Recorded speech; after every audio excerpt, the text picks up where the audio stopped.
अस्सलामु अलैकुम वरहमतुल्लाहि वबरकातुहू। आज का विषय है ईमान बिल्लाह। अल्हम्दुलिल्लाह वस्सलातु वस्सलामु अला रसूलिल्लाहि सल्लल्लाहु अलैहि वसल्लम।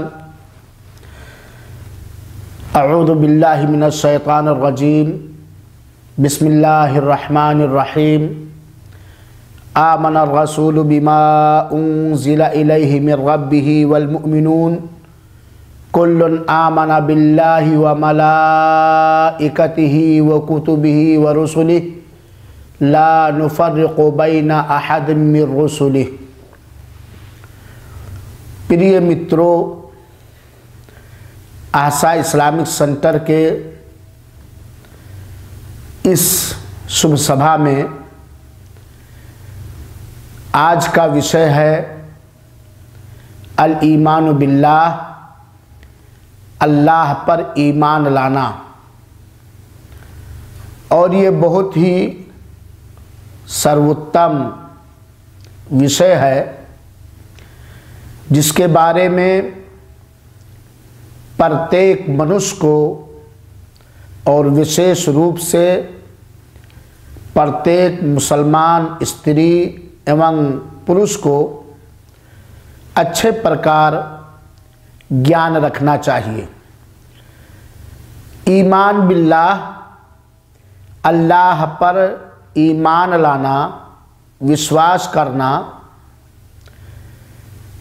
सबसे पहले सर्वप्रथम हम ये समझने की कोशिश करें कि अल्लाह पर ईमान शब्द का अर्थ क्या है। ईमान कहते हैं, जैसा कि अहले सुन्नत वल जमाअत ने इसकी परिभाषा बयान किया है, क़ौलुम बिल लिसान व एतक़ादुम बिल जनान व अमलुम बिल जवारिह वल अरकान यज़ीदु बित्ताअह व यनक़ुसु बिल मआसी। ईमान कहते हैं ज़बान से कहना, दिल एवं हृदय से आस्था और अक़ीदा रखना, और ईमान के आधार पर अज़ा व जवारिह अंगों से अमल करना। ईमान अल्लाह की आज्ञा पालन से बढ़ता है, ज़्यादा होता है, और अल्लाह ताला की अवज्ञा से, नाफरमानी से घटता है। यह ईमान की परिभाषा और ईमान की तारीफ़ है। ईमान के 6 आधार हैं। ईमान के 6 आधार हैं जिसका जिक्र एक हदीस शरीफ के अंदर है। अल्लाह के रसूल अकरम सल्लल्लाहु अलैहि वसल्लम से प्रश्न किया गया, पूछा गया कि ईमान किसे कहते हैं, ईमान क्या है। तो आप सल्लल्लाहु अलैहि वसल्लम ने फरमाया, अल ईमानु अन तुअमिना बिल्लाह व मलाइकतिहि व कुतुबिहि व रुसुलिहि वल यौमिल आखिर व तुअमिन बिल क़द्रि खैरिही व शर्रिही। ये सही मुस्लिम की हदीस है। अल्लाह के रसूल अकरम सल्लल्लाहु अलैहि वसल्लम ने ईमान के बारे में बतलाया कि ईमान ये है कि तुम अल्लाह पर ईमान लाओ, अल्लाह पर विश्वास करो, अल्लाह के फरिश्तों पर ईमान लाओ, अल्लाह की ओर से भेजी गई पुस्तकों और किताबों पर ईमान लाओ, अल्लाह ताला के सारे संदेशताओं और रसूलों पर ईमान लाओ, और परलय के दिन पर ईमान लाओ, भाग्य की अच्छाई और बुराई पर ईमान लाओ। इस हदीस से हमें ये ज्ञान हुआ कि ईमान के 6 आधार हैं और सारे लोगों को ये आस्था रखना है और इस पर ईमान रखना है कि ईमान के 6 आधार हैं और समस्त लोगों को इन 6 आधार अनुसार हम अमल करना है और आज़ा और जवारे से, शारीरिक अंगों से इस पर चलना है, ज़बान से मानना है, दिल में आस्था रखना है और इनके अनुसार अमल करना है।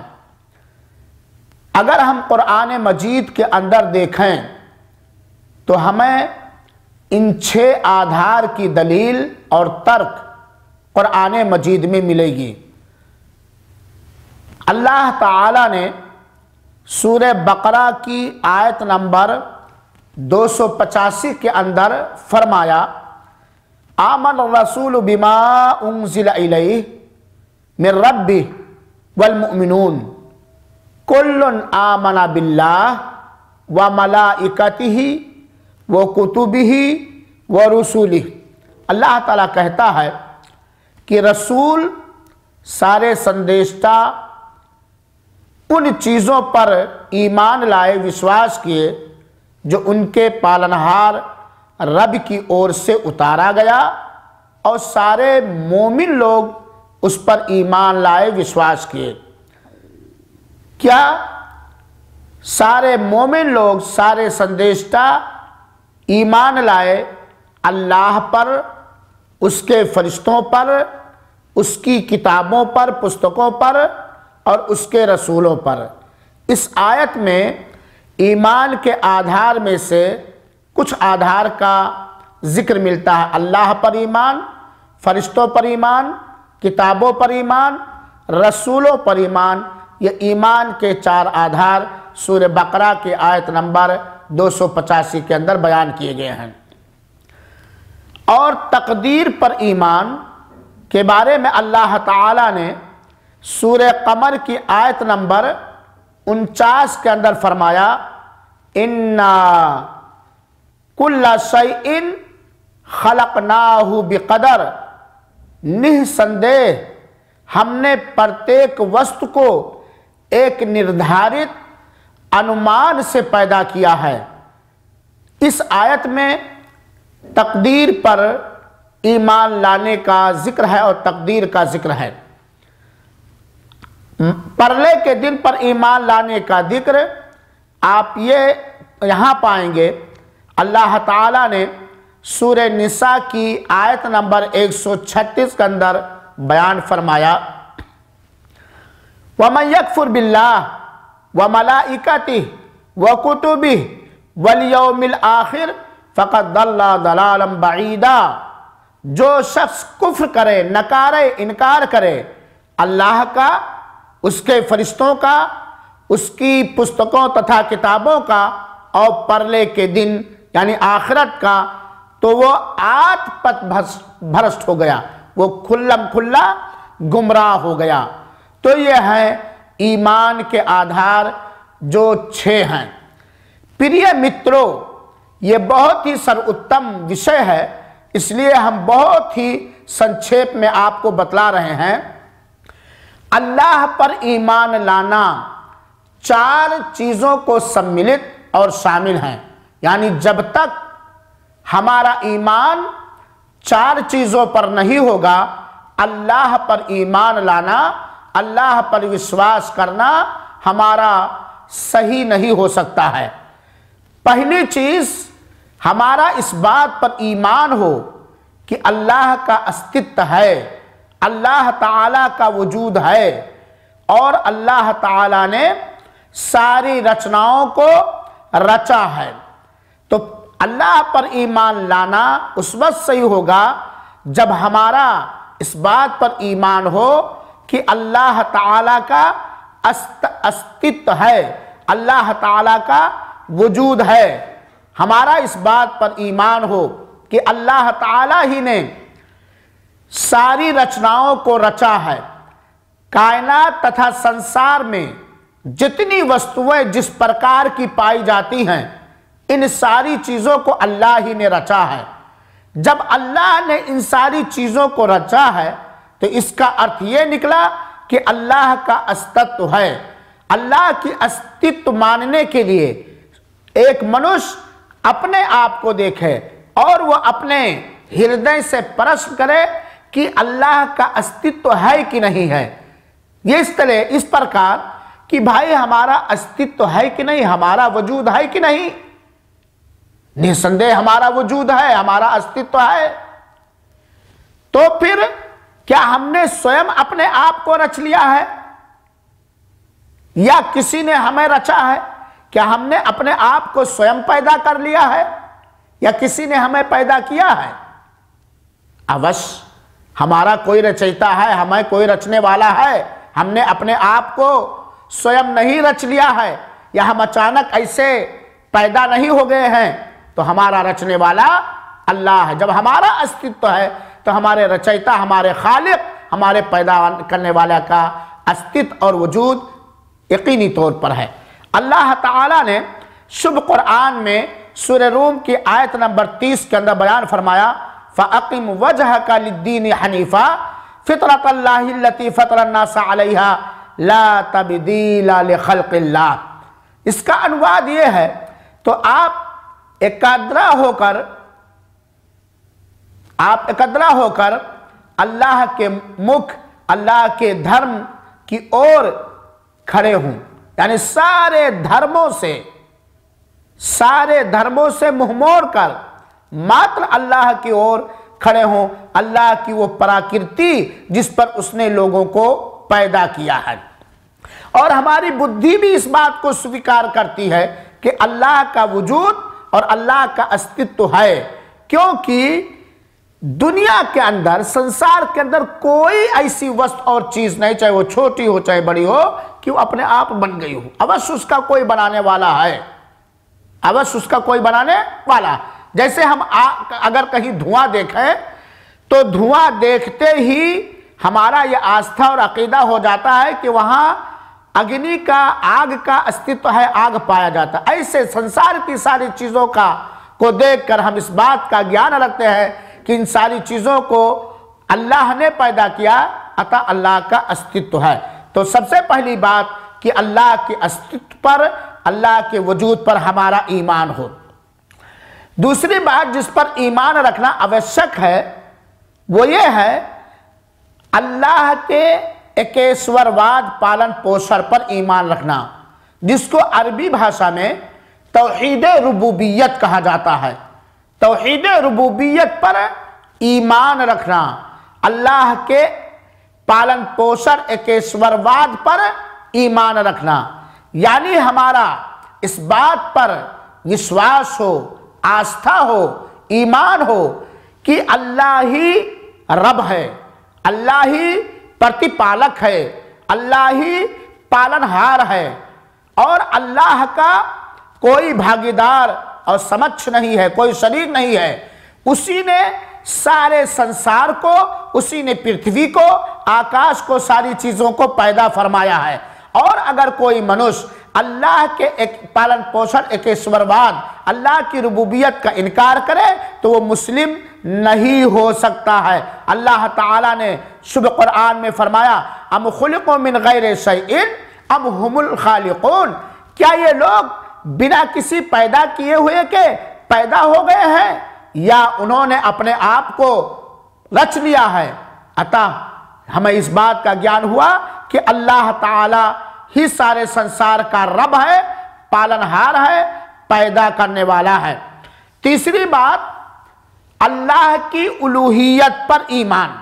अल्लाह की उलूहियत पर ईमान, अल्लाह की उलूहियत पर ईमान रखना ये बहुत ज़रूरी है और ये ईमान के आधार में से है मेरे मित्रों। अल्लाह की उलूहियत पर ईमान का अर्थ ये है कि हम ज़बान से भी कहें, दिल में ये पक्का दृढ़ विश्वास रखें, आस्था रखें कि सारी उपासनाओं का, सारी इबादतों का अधिकार, हक मात्र अल्लाह को है, जो आकाश में है, जो सारी चीज़ों का पैदा करने वाला है। और अल्लाह की उपासना में अल्लाह के साथ किसी को साझेदार या भागीदार ना मानना। अगर कोई भी मनुष्य अल्लाह के किसी अधिकार में, अल्लाह के किसी गुण में, अल्लाह ताला की किसी उपासना में किसी को भागीदार करता है तो इसका अर्थ यह निकला कि वो अल्लाह ताला के उलूहियत पर ईमान नहीं रखता है। मेरे भाइयों और साथियों, तीसरी चीज है, चौथी चीज जिस पर ईमान रखना है, अल्लाह ताला के अस्मा और सिफात पर ईमान रखना।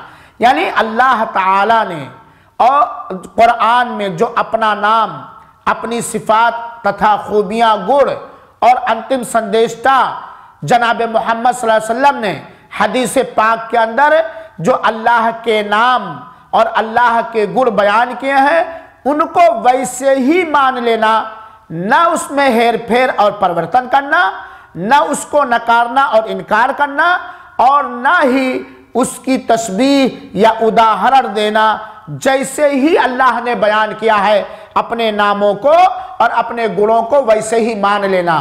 और अल्लाह ताला ने फरमाया है, लैसा कमिथलिही शै वहुवा समीउल बसीर, अल्लाह के प्रकार कोई नहीं है, अल्लाह जैसा कोई नहीं है, तथा अल्लाह सुनने वाला है और देखने वाला है। हम भी सुनते हैं, अल्लाह भी सुनता है, हम भी देखते हैं, अल्लाह भी देखता है। लेकिन जिस प्रकार अल्लाह सुनता है, जिस प्रकार अल्लाह देखता है, उस प्रकार कोई न सुन सकता है और न उस प्रकार कोई देख सकता। इसके एक उदाहरण हम देना चाहते हैं समझाने के लिए। अल्लाह ताला ने सूरह मुल्क की पहली आयत में बयान फरमाया, तबारकल्लज़ी बियदिहिल मुल्क व हुवा अला कुल्लि शैइन कदीर। बाबरकत है वो जात जिसके हाथ में प्रत्येक बादशाहत, हर तरह की बादशाहत है। इस आयत में अल्लाह ताला ने अपने लिए हाथ साबित किया है। चुनाचे हम ये मानेंगे, इस बात पर आस्था रखेंगे कि अल्लाह के पास हाथ है जैसा उसके योग है, जैसा उसके लायक है। हम हाथ का कोई अल्लाह हाथ का कोई अन्य अर्थ नहीं निकालेंगे कि अल्लाह हाथ का अर्थ है शक्ति या ताकत या कब्ज़े कुदरत, और उस हाथ का कोई उदाहरण नहीं देंगे, हम उसे इनकार नहीं करेंगे, हम उसकी मिसाल नहीं। अल्लाह के पास हाथ है जैसा उसके योग है, जैसा उसके शायाने शान है, जैसा उसके लायक है। अल्लाह हर चीज पर शक्तिमान है, अल्लाह हर चीज पर शक्तिमान है। तो प्रिय मित्रों, आज मैंने आपको बतलाया इस्लाम ईमान का परिभाषा, ईमान के आधार, और ईमान 4 बातों को शामिल है। यानी अल्लाह के अस्तित्व पर ईमान, अल्लाह की रुबूबियत पर ईमान, अल्लाह की उलूहियत पर ईमान, अल्लाह के अस्मा और सिफात पर ईमान। हम अल्लाह ताला से ये प्रार्थना करते हैं कि अल्लाह ताला हमें वो ईमान दे जो ईमान वो पसंद करता है। अल्लाह ताला हमें पक्का विश्वासी और मोमिन बनाए। आमीन व आखिरु दावाना अनिल हम्दुलिल्लाहि रब्बिल आलमीन। वस्सलामु अलैकुम व रहमतुल्लाहि व बरकातुहू।